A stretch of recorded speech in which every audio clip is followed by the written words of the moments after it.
Second, introduce yourself. Okay? So, good afternoon. I'm Ariel, your tour guide for today, and we are here at the place where the Barasway in charge was located. Okay, Barasway, Masinmalolos, Bulacan, the heart of the Tagalog region.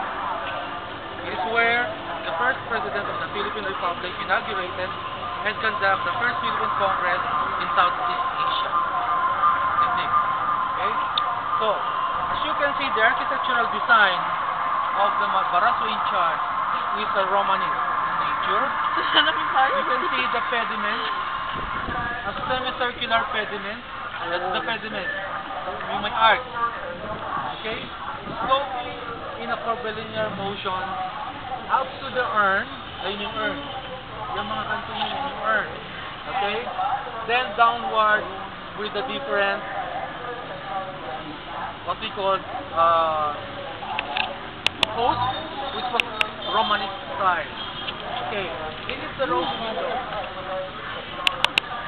This is the rose window. That's the niche. The niche, yun yung lalagyan ng santong maliit. Niche. Okay? Choirlo. Bintana yan sa mga kumakanta sa simbahan.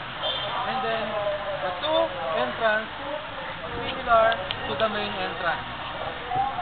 Makikita nyo, meron siyang parang flute. Tatlong kolong na parang flute. Okay? So, during the Filipino-American War, itong place na to, dito binita yung mga katipunero. Ito siya binibitay. Okay? And then dito sa loob, wait na, pa-share ako. Madidinig ako nito sa camera. Ayos lang. Okay. Subos ang memory.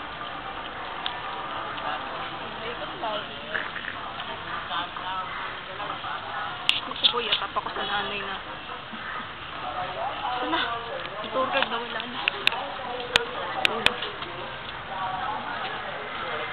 Oh, kakapatiran. Oh!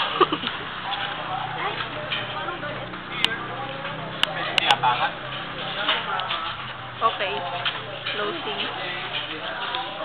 Thank you. okay, ito yung diorama na kung saan si Emilio Aguinaldo ay nakasakay at nakasuot ng French coat at siya ay pinagmamasdan ng mga tao at ng mga katipunero. Okay? So, itong karwahe na ito ang ginamit ni Emilio Aguinaldo during the time. So, dito siya nakaupo. Nandito yung kutsero. Okay? So, pag nakaupo niya, yung kutsero dito, kung makikita nyo, nakaitim siya.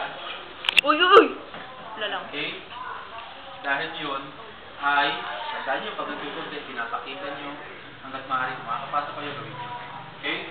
Kala ko mabibig. Dito siya, nandito si Emilio Aguinaldo. Opo. Okay? Yung kutsero ay ginamit mula sa kutsero ng funeral. Okay? So it houses the office of NHI, or National Historical Institute. Now, come here. Another one that will go inside Malolo,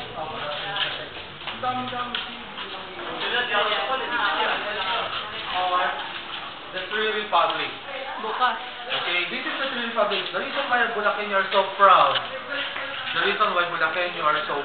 of their identity, because in our place in Bulacan, we have three republics. Okay, the first republic was done during the December 1896 at the Chaparong Bisiling. Ito yung maraming namatay ng mga katipunero. 1,200 ang pinagay ng mga Kastila sa Caparong. The Battle of Caparong. Pinakamadugong labanan outside Cavite. Mga bata, matanda, pinagay dito sa lugar na ito. At yung mga Kastila na namatay sa pakikipaglaban ay sinubusan ng ulo ng mga Kastila para hindi malaman ng authority sa Manila na maraming namatay sa kanila. So, sa balita, konti lamang. So, yung mga tao dito na napatay, 1,200, can you imagine sa isang maliit na burol? Nagpatong-patong doon. at yun ay sinunog. Paano nalamang sinunog? Dahil yung survivor na isa ay nagising sa akala niyang tumutulong mainit na tubig.